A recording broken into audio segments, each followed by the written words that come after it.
sud-ouest des États-Unis.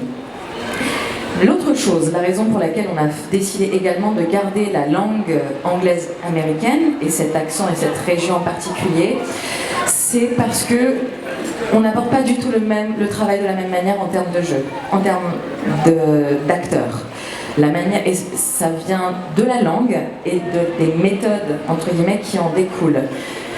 J'ai une formation très personnellement en ce qui me concerne, j'ai fait les cours Florent, comme notre ami l'a dit. Voilà, un passage assez classique. Ouais. Exactement, j'ai fait les cours Florent et de ma propre expérience, j'ai également fait des stages dans une école britannique. La manière d'aborder le travail est radicalement différente. Nous n'abordons parce que c'est culturel. Oui, je pense. Il y a toute une histoire liée à avec l'arrivée de Stanislavski qui a révolutionné la manière d'appréhender l'art dramatique. Nous n'avons pas abordé, nous n'avons pas absorbé, nous en France, la méthode, comme on l'appelle, de la même manière, du tout, beaucoup plus tard. Et ça se ressent dans le jeu. Ça se ressent dans la manière dont on aborde le travail. Quand on va sur un tournage français, quand on va sur un tournage anglophone, anglo-saxon, ce n'est pas du tout les mêmes références. Ce n'est pas du tout les mêmes instincts, les mêmes réactions. Ce n'est pas du tout la même manière d'attraper, même en amont. En France, on a cette frilosité de dire le mot personnage. Les Américains et les Anglais vont dire personnage. Mais en France, non.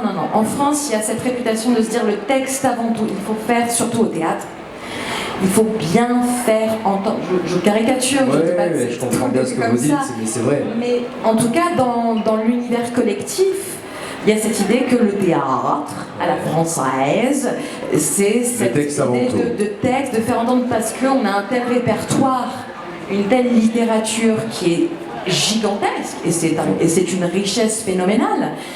Mais le conservatoire, la Comédie Française, à la base, ça s'appelle le Conservatoire Royal de la Diction et de la Déclamation. Eh oui. Voilà. Mais on parle de jouer. En anglais, ils disent act, acting, faire, une action. Une action, ouais. Donc tout de suite, ce n'est plus cérébral. C'est corporel. C'est organique. Il n'y a pas de réflexion. Et nous faisons la manière dont nous passons notre journée, même si on ne fait pas forcément des choses très héroïques, mais tout est fait de manière. On n'est pas en train de forcément réintellectualiser tout ce qu'on fait, on fait. Et c'est vivant, et c'est vrai, et c'est du moment présent.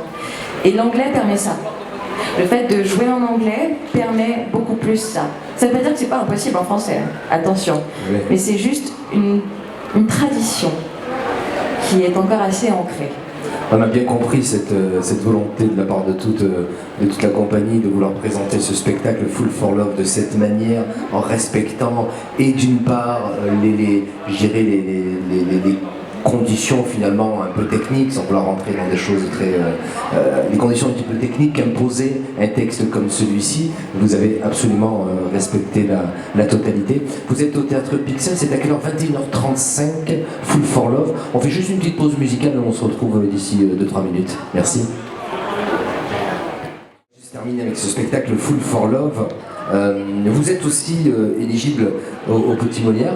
Vous êtes ici à la salle Pixel avec les premiers rôles et le second rôle. Je rappelle que les Petits Molières, c'est exactement pareil que les Molières traditionnels qu'on a l'habitude de voir, sauf que là on est parti du principe de se dire qu'on pouvait trouver de grands spectacles dans des petites salles. Donc vous êtes nominé, je crois que c'est fin d'année qu'on aura les résultats, me semble-t-il. Alors plus précisément, on est éligible. Éligible. Pour l'instant, on est éligible parce qu'il faut, pour être nominé, il faut que le jury des Petits Molières ait vu tous les spectacles éligibles. D'accord. Et ça sera là, on est les Petits Molières Avignon. Il y a les Petits Molières, de manière générale c'est Paris, et il y a les Petits Molières Lyon. Lyon maintenant. Donc, nous sommes à Avignon, donc les nominations se font une fois que le festival sera terminé. tout simplement. Et suite au festival, il y aura les nominations et normalement une remise de prix, une cérémonie de remise de prix des petits Molières qui aura lieu à Paris en décembre. Merci pour cette précision que je n'avais pas. On vous a entendu tout à l'heure par rapport à votre parcours et en France avec les cours Florent et pas outre-Atlantique, Outre-Manche. Outre-Manche. Vos parcours, à vous? Ben, je suis pas un acteur formé traditionnellement parce que j'étais danseur avant.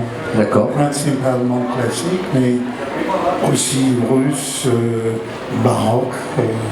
J'ai fait les danses que Louis XIV a fait dans son temps, qui sont inscrites dans les archives nationales, avec une écriture de danse à l'époque. Donc, c'est des danses de cette époque dont sont complète vérité.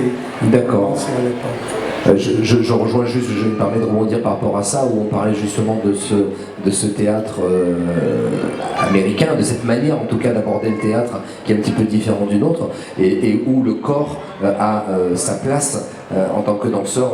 C'est votre moyen d'expression. Oui, tout à fait. Mais c'est pour ce rôle-là, je n'ai pas occasion d'utiliser le corps beaucoup parce que je suis souvent assis. D'accord. On va pas en dire plus parce qu'il y a toujours ce mystère sur ce personnage qu'on va conserver. Voilà, merci. Et pour terminer. Eh bien, donc moi, j'ai une partie commune avec Julie, puisque je suis aussi passé par les cours Florent. Et puis, moi, après, j'ai continué un petit peu en France, mais avec d'autres écoles, notamment en travaillant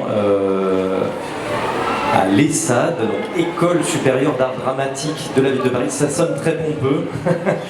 Et en fait, c'est une école qui avait, sans avoir le prestige du Conservatoire national, j'ai eu la chance, en tout cas là-bas, de travailler avec différents professeurs pour aborder spécifiquement certaines techniques, donc notamment, puisqu'on est sur l'école française, on avait des cours de diction et d'alexandrin, mais je dois dire justement qu'on avait une pédagogue qui était très basée sur rendons l'alexandrin vivant tout en le disant, conservant, mais vraiment en essayant de trouver un engagement physique. Et puis à côté de ça, j'avais des cours de danse, des cours de théâtre corporel aussi. Donc voilà. Puis au bout d'un moment, j'ai voulu faire les grandes écoles. Puis je me suis un peu sabordé parce que je me suis dit bon, ça suffit maintenant. Il faut aller un petit peu sur scène. Voilà, c'est ça. Oui. Merci beaucoup d'avoir répondu à cette invitation. On va vous souhaiter un excellent festival et on aura plaisir à vous retrouver sur Full for Love et c'est à 21h35. Merci beaucoup. Merci. Merci, à très vite.